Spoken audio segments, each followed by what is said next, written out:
Mercy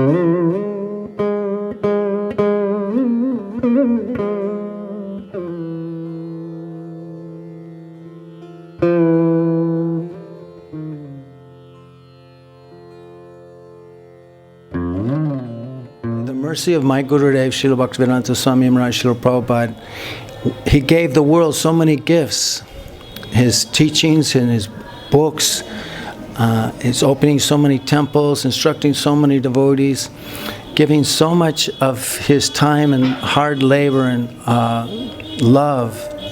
But one of the most valuable gifts that I feel that he has given me is his near and dear Priya Bandhu, Srila Bhaktivedanta Narayan Goswami Maharaj, who helped me deepen my relationship with my Gurudev, Srila Prabhupada, and helped me understand the glories of Srila Prabhupada more, and that I couldn't receive anywhere else amongst his followers, because he had such a close relationship for so many years, and is an eternal associate of his in Nityananda Mahaprabhu, Radha and Krishna's pastimes as well. To go around Braj with Gurudev was so special. I remember right here in Gopinath Bhavan one year at a program, one of the first days of the program, Gurudev was talking and he said, "Why have I brought all of you here?" Speaking to all the Bideshis, all the Westerners. "Why have I brought you here?" Whenever he would go all over the world, he would, before he would leave, he would invite devotees to the Braj Mandal Parikram or the Gaur Mandal Parikram, Gaur Purnima, and Karti Brata. So he said, "Why have I brought you all from your foreign places to this place? Because I want you to be here, and so I can take you there. This is This is Prakrat Vrindavan, but I want to take you to Prakrat Vrindavan." And by going to the different places in Vrindavan, touching the dust in all of these sacred places, many places, Bandharvan, I remember Gurudev would roll in the dust. He would pay his dandavats and he would roll in it, sometimes crying. Srila Bhaktivedanta Tirtha Maharaj, I remember when we would go on Prikram with him, he was crying all the time at different Leela Stalis, because they're feeling such deep bhav and connection and remembering Krishna's Leelas there. Of course, these personalities are there with them and they're seeing Krishna's Leelas manifest before them. So in Bandharvan, Gurudev would speak, and then I began speaking this pastime because there were many Charan, the many different pastimes of him taking with the cow herd boys and the cows, taking them out to graze, etc. And there was one pastime that I remember in this particular place, Bandharvan. The cowherd boys and Krishna were joking and playing with each other, and some of the Sakis were spying on them and listening to their conversations. And so at one point Krishna was very boastful, bragging about that he was the best wrestler amongst everyone, and he could defeat anyone. And the cowherd boys, Sridam, Sudam, Vasudam, Stoka, Krishna, Madhamangal, they were, "Come on, Krishna, come on. We sometimes beat you wrestling, but you never admit it. You tell us your nose is up and ours is down, although we're sitting on top of you," etc. Many pastimes like this. So Krishna was boasting like this, and the gopis, some of the Sakis, they went back and were telling Radharani to inspire her, to relieve her separation, and they were telling about Krishna and what he was saying to the cowherd boys. And they felt like, "Radharani, we know that you can go and you can deflate Krishna's ego. And you can wrestle with him and show that Krishna can be defeated." And so there was back and forth with Radharani and with Krishna, but finally this wrestling match was arranged, and Krishna would wrestle with Radharani. So at that point, after they convinced Radharani, she came in with her veil on, and when the breeze of the wind, as a service to Krishna and Radha, when it came by and offered the garments of Radharani and took her bodily fragrance into the nostrils of Krishna, Krishna's knees started buckling, and he became a little faint. And Madhamangal and Vasudam Sridham, they said, "Hey Krishna, what are you doing? The wrestling match is just about to start. Come on, get it together." And so finally, Radharani slowly removed her veil, and just one, we sing every morning, Kadakarisha Siyamam Kripakataksha Bhajanam. One sidelong glance of Radharani, like an arrow, hit Krishna and knocked him out. He was flat out, and all the Sakhis were saying, "Jai Shri Radhe, Jai Shri Radhe," and all the Sakhis were saying, "Krishna, Krishna, she's only a girl, come on, what?" So Krishna is controlled by love, and Radharani is that personification of love. And Gurudev came to bring us that and share service to the divine couple's love. Because Guru is also controlled by love, and when he sees his disciples sincerely embracing his instructions to their heart, we're not capable, but by the mercy of Guru and Vaishnavas, we can attempt to follow their instructions. We can attempt to imbibe their instructions ourselves and then to give it to others. And this is very, very pleasing. I think of all the Manobhishtas that there are, this is the most special, heartfelt desire of Guru for his disciples to enter deeply into their own bhajan and then try to facilitate that Krishna bhajan for others in the world in a large scale. So Srila Prabhupada named me Krishna bhajan, and I was once asked Srila Vaman Maharaj if he could bless me, because my name was before was Krishna Bhajan. Actually, I was then also, because I hadn't received a sannyas yet. But I told Srila Bhaktivedanta Vaman Goswami Maharaj that I thought I had a little conception what Krishna Bhajan was. In ISKCON, I thought I was getting some idea. But until I met his godbrother, Srila Bhaktivedanta Narayan Goswami Maharaj, I realized that I was just getting a little bit drop of a giant ocean of Krishna bhajan. So please, could you bless me, Srila Vaman Maharaj, that in this lifetime or some lifetime I may become a real servant, das of Krishna bhajan. And he said, in English though, instead of tatashtu, he said, "So be it, so be it, so be it." So this is the gift of Gurudev. He says, "I have come to the West because I want to have you be very much nishta and determination in your bhajan." And this is how we always feel connected with Gurudev. He lives eternally, his instructions, and his followers live with him.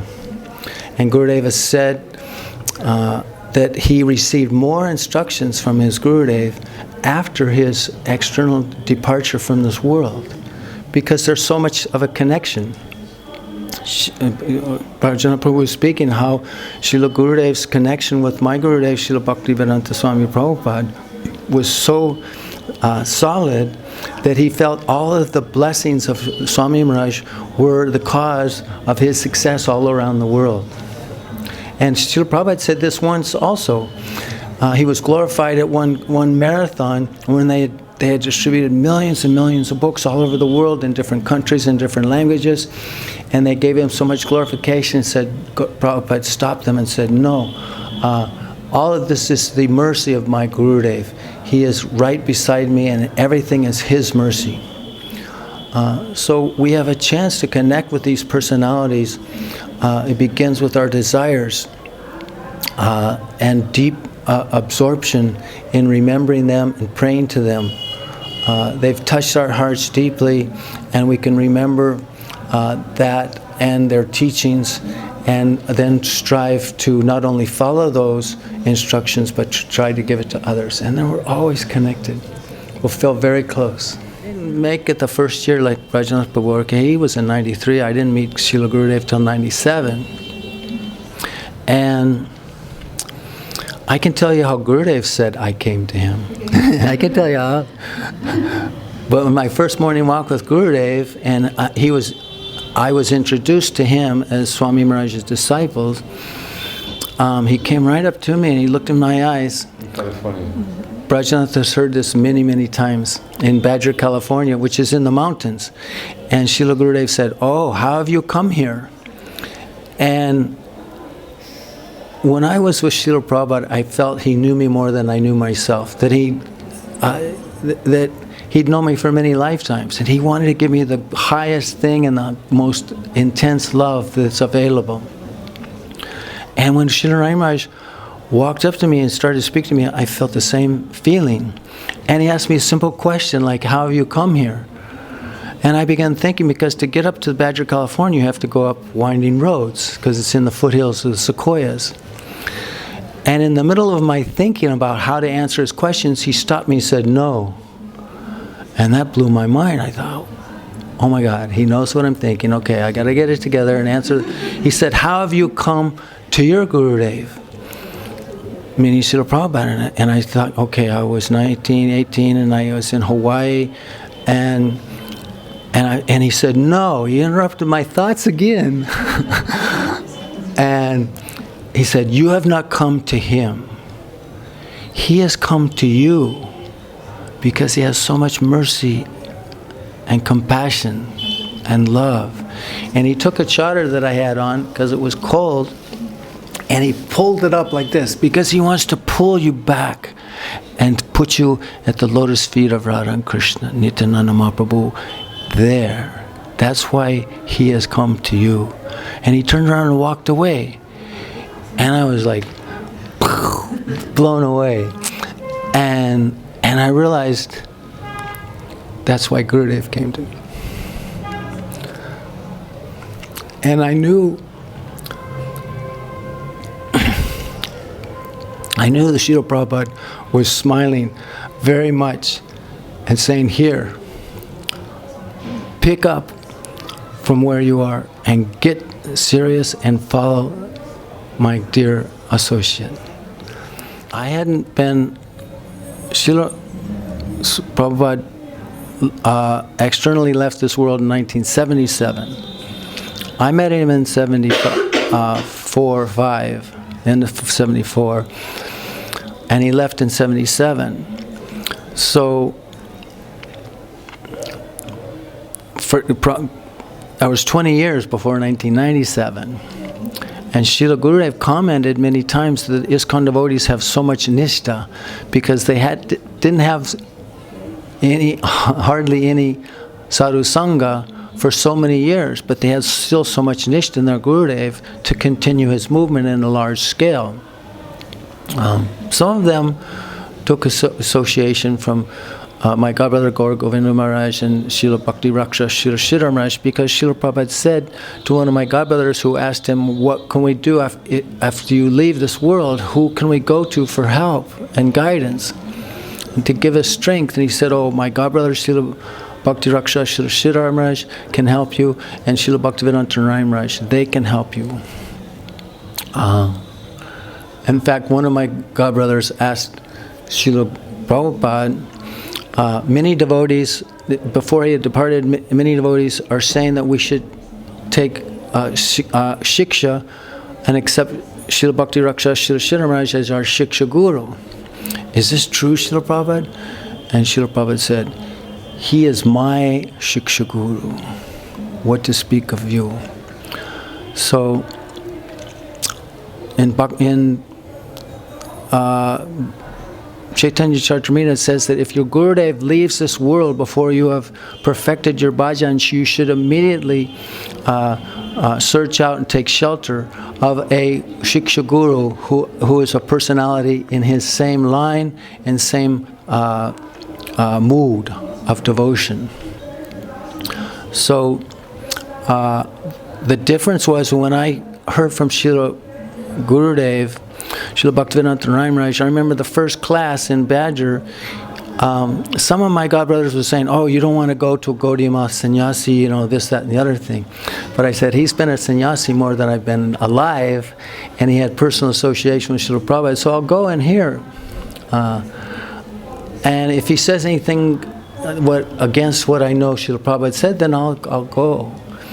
So when he was speaking about Upadeshamrita, the essence of all instruction, and it was so much nectar hearing from him. Not just hearing his classes, but how he interacted, his personal dealings with devotees was so sweet.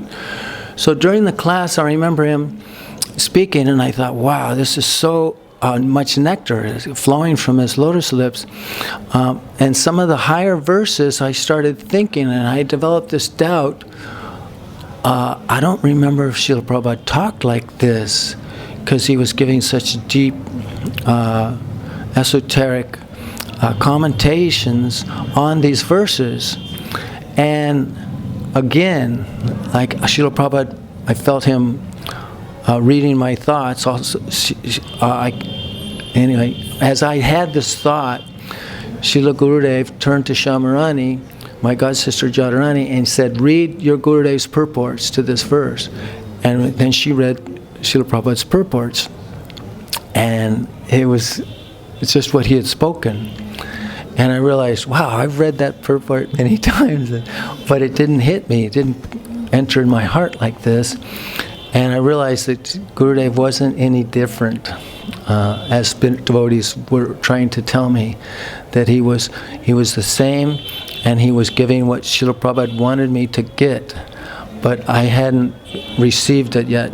And because Srila Gurudev says that everything is in his books, but there's a lock and a key, and all the pure Vaishnava, Sri Guru, who comes in different forms, has the key to unlock those deep purports and comments and instructions of the Sri Guru in those literatures. I was 19 when I met Srila Prabhupada, and in fact, the first time I read his Bhagavad Gita, I'd read other commentaries of Bhagavad Gita and translations, but they weren't Bhagavad Gita as it is, by a devotee who was perfectly in line through Parampara and through his heart with the teachings of Lord Krishna in Bhagavad Gita to Arjuna. So, the first time I was reading it, I remember reading these verses, and I felt like all these 18, 19 years that I've lived have only been lived so I could get to this point today where I'm opening up the pages of Bhagavad Gita and reading it. And that was by Srila Prabhupada's mercy, giving us as it is. So, after being with Srila Prabhupada a week or a little more in Hawaii, I realized I have to dedicate my complete life to this personality and follow him and try to please him. Because I even had a question, what pleases him the most? Because different devotees were trying to convince me what I should do in the temple, what service. So I thought, after Srila Prabhupada's finished with his class, he asked questions, and I'll ask him what pleases him the most. But I was too shy to raise my hand in front of him, because I felt insignificant. But he answered that question by answering another person's question, that what pleases Krishna the most is your love that you do, whatever activity you do it with love. That pleases Krishna the most, the love it's offered with. And we know the example of Vidura and his wife, who, when informed that Krishna was coming to her house, she said, oh, we're very poor, we don't have anything. Oh, we have a banana. I'll offer this banana. Krishna's coming, Krishna's coming. And in her excitement, she threw away the banana and offered the peel to Krishna. And Vidura said, what are you doing? What are you doing? But Krishna relished that banana peel because of her love that she offered it with. So, similarly, Srila Raj, when you're with a pure devotee, and by that energy and Shakti coming from that personality, it's like a magnet, and it attracts you to want to just whatever he wants you to do, you want to do that. And you want to be with him as much as you can. So that's, and he explains it that I took your heart and put it in my pocket. So the pure Vaishnava, he takes your heart and puts it in his pocket, and then you have to go with him wherever. Gurudev, after I saw him in California in 97, at that time I still had white on. And after a massage, which he generally was a struggle, I had to wrestle with Gurudev to be able to massage him, because he felt that since I was Srila Prabhupada's disciple, that he's like his godbrother. Because Prabhupada is godbrother of Srila Bhakti Pragyan Keshav Maharaj. So Gurudev not allow any godbrothers to massage him. But I was encouraged by Brajanath Prabhu and Maharaja to be determined. Because I knew a little bit about massage, but I wanted to touch the pure devotees. So, but after one massage, he would generally close his eyes after a while, and that's when I would come in. But Gurudev is omnipotent. He knew they were my hands, and so he would open his eyes. And if I was at his feet, massaging him, that was when I received most of the kicks. He would look and see that I was there, and so, like, boom. But it was so nice. So, They've always called him Guru Varga. Because he is honorable. Special recognition. One time he told me about massaging. He said, I should massage you because you are Guru Varga. So I said, okay, but first let me massage you, and then you can massage me. Yeah. So I had white cloth on, and after his in England, after his massage, we were sitting on the veranda, and he approached me. He said, where's your wife? And I said, Gurudev, because I had just gone through, and Gurudev ended up saying, you were in a kicking relationship. So I was finishing off a relationship. There was a huge mistake, and I got a lot of kicks, and I said, Gurudev, I'm not married anymore. And he said, yes, you were kicked. You were kicked a lot. And he said, you come to Kartik, I will give you saffron, and then I will give you sannyas after some time. So a few months later, I was in Navadvip, it was Brajmandal Prikram, and then at the end of Brajmandal Prikram, he gave me sannyas, and it was like I felt a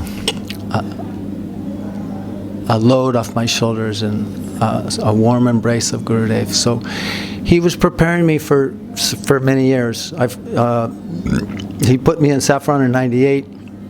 And then I gave me sannyas in 2003, and there was 5 years of training, and cutting my tails, as he showed.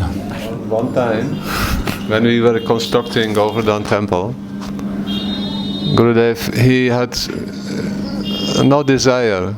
You may know the history or not, but before Gurudev started his Acharya Lila, many times he would receive offers of buildings, and properties, but Gurudev always refusing, to accept that, because he said, if you want to do bhajan, then you should not become entangled in management, big projects especially. I want to make the temple in your heart. That is the desire of all our Guru Parampara, but especially Gurudev said, I want a temple in the heart of all the devotees who come to me. Then in Govardhan there is one place now managed by ISKCON, near Dangati. You've seen that place perhaps? It is next to Modi Bhavan where we used to stay. And the owners of that place, they donated that to Srila Gurudev in 1991 perhaps, or 1990. And Gurudev said, I don't want this place because I am happy, I have enough place to do my bhajan, like Vamandeva. I don't need more to manage or anything. But the owners were persistent. They said that it's a very nice location near Dangati. Then Gurudev, he said no. But then when the leaders of ISKCON came to know that Gurudev had received this offer, they said, can we accept it? And then we promise you, because they gave it for free. Some restoration was necessary. They promised that we will make a nice room for you where you can do your bhajan. And of course we can hear your Harikatha. Yeah, that was their thought. But anyhow, in this way, many times Gurudev refused to accept any properties. But when he started traveling around the world and then he officially started to give initiation, many devotees came for parikram. When we went for parikram in 1994, 1995, 93, we would go by 2 buses. Yeah, some devotees from Mathura and Gurudev in the bus, and many pastimes in the bus. Yeah, many beautiful pastimes. Gurudev very simple, Pujapatri Vikramaras, staying in dharmashalas, but such nice Harikatha.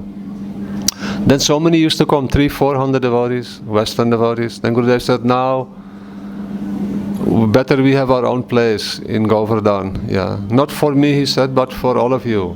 And even if only once a year we can hear Harikatha there, and the rest of the year nothing happens, no harm, he said. For that purpose, yeah, it is auspicious. And that place where we have now our mat, that is the place also where Gurudev, once he did his bhajan in the years 60s. Yeah, for half a year he went to Govardhan. Many lilas again, yeah, why they do what they do. And Gurudev said, let us get a place near Radhakund. And we saw nice places. But then this place was discovered.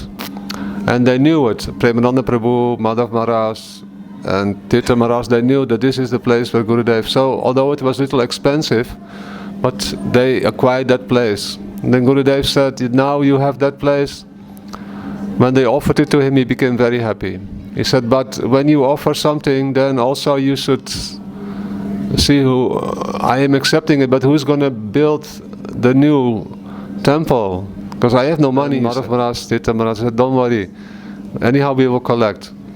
And then they requested Pujapat Sajjana Maharaj to give donation, because although he's sannyasi, yeah, sannyasis, they also have some, before sannyas it was even, yeah. Let me tell. Okay. Maharaja and Vrajanath always get this wrong. So, before Gurudev asked me, perception. but Maharaja actually knows anyway. I approached Maharaja. We were with Gurudev and he was visiting this property, and there was a building there that was a small temple that sometimes Gurudev would visit his godbrother there or associate anyway.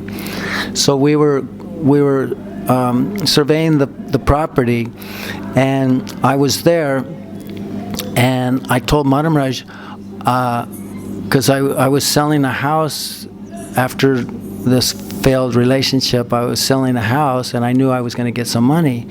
And I asked Maharaja, I said, I want to make a donation to Gurudev for Govardhan temple. And I didn't know the difference between a crore and a lakh. I thought a crore was 10 lakhs of rupees, and I asked Maharaja, I said, is a crore 10 lakhs of rupees? I'd like to give a crore. And Maharaja said, yes. 100 lakh, 100 rupees. But it's 100. I thought it was like 25,000, and it turned out to be 250,000 anyway. But so anyway, yeah. Anyway, it was ultimately because what is yours? what is our possession? We leave with nothing. We come with nothing. So, and Gurudev was preparing me for sannyas. So when I eventually found out, and the house was sold, and I had some money, so I said, okay, Maharaja, I can give the. I remember when Gurudev found out I wanted to give a crore, I ran to Gurudev and said, I want to give you a crore of rupees. And he said, oh. And he was in a car, and he kicked out a brahmachari in the back, and he had let me sit there. And I was going, wow, special treatment. So then, anyway, it was about a year later before I actually realized the money, and I gave it Gurudev. And then that's when I found out that it was like 10 times more than I thought. But Gurudev was doing surgery in my heart, and I was detached anyway. So I said, and then when I finally gave the check to Gurudev in Alachua, I handed him the check, and then I was walking with him before his Harikatha, and he said, I can never repay you for this. But he's taken it away because it's not ours to use. And he always told me, you may think that you have some money, but it's my bank account, not yours. So we use whatever we have in Krishna's service.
Mm-hmm.